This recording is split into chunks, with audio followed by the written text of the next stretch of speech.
এইবার হয়েছে বৃত্ত, তখন হয়ে গেছিল হাসির ডিম।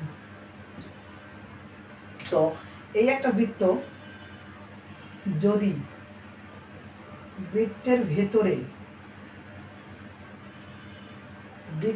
ভেতরে যদি একটা ত্রিভুজ উৎপন্ন করে সেটা কি হবে? যদি এটাকে এ দিলাম, এটাকে বি দিলাম, এটাকে সি দিলাম, অর্থাৎ একটা বৃত্তের ভেতরে যদি এবিসি ত্রিভুজ উৎপন্ন করে, তবে ত্রিভুজটা কি ভেতরে হচ্ছে, এটা কি বলবো আমরা? অন্তঃত্রিভুজ। অন্তঃত্রিভুজ নয়, এটাকে বলা হয় পরিবৃত্ত। কি বলা হয়? পরিবৃত্ত।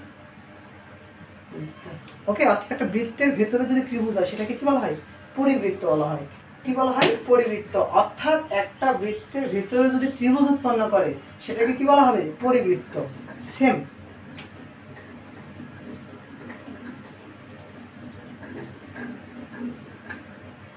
এটা একটা ত্রিভুজ, এটা একটা কি ত্রিভুজ।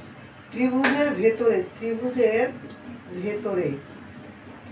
ভেতরে এটাকে বৃত্ত কল্পনা করেন। এটা কি কল্পনা করবেন? বৃত্ত।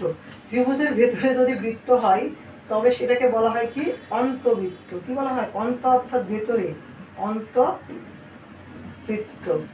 এই জায়গাটা একটু সমস্যা হয়েছে, এটাকে কি বলা হয়? অন্তবৃত্ত।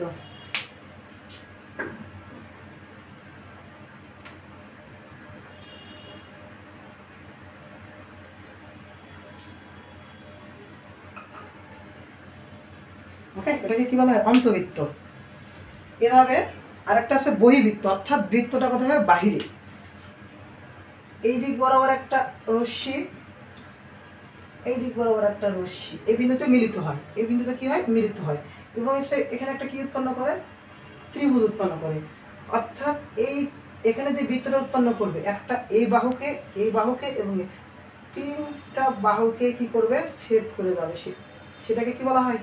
বহির্বৃত্ত বলা হয়। সেটাকে কি বলা হয়? বহির্বৃত্ত। অর্থাৎ এখানে ছেদ করবে, এখানে ছেদ করবে এবং এখানে ছেদ করবে, এই তিনটে বিন্দুতে ছেদ করবে, এটাকে বলা হয় কি? বহির্বৃত্ত।